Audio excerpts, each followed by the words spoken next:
Alam niyo mga idol, nakita ko itong post ni Gadon. At ngayon ko lang talaga na-realize na deserve talaga niya na madisbar.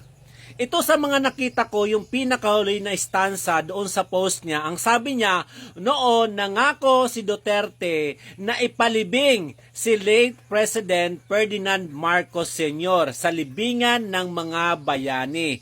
Ididon na lang napunta ang suporta namin. No choice, sabi ni Gadon. Yung pangako ni Tatay Digong noong campaign period na ipalilibing si late President or si Apu Lakay sa libingan ng mga bayani ay tinupad ni Tatay Digong. Ibig sabihin, pinanindigan niya.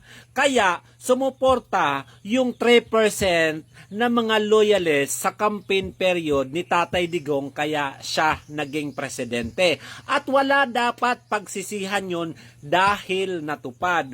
Yung president natin ngayon na nangako na mababang presyo or nangarap ng mababang presyo at nangarap or nangako na magandang buhay ng mga Pilipino, may natupad ba doon sa 70% ng mga Duterte supporter? Wala. Kasi 3% lang naman yung loyalist.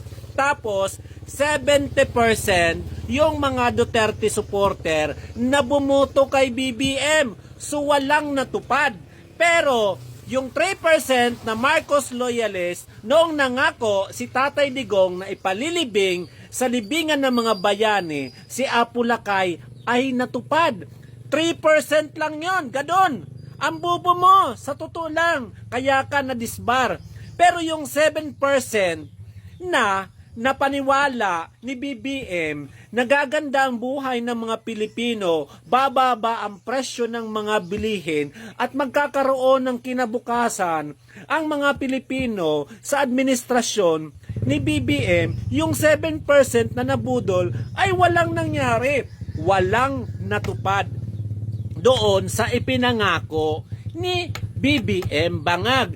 At least, yung pinangako ni Tatay Digong na ipalilibing sa libingan ng mga bayani si Apu Lakay ay natupad at hindi nakakapanghinayang yung boto na 3% na bumoto kay Tatay Digong.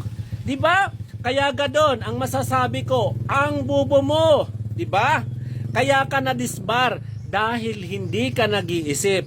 Hindi mo naiintindihan kung ano yung sinasabi mo. Ito pala si Waray Laban. Kung bago ka lang sa aking Facebook, TikTok, and YouTube, follow for more.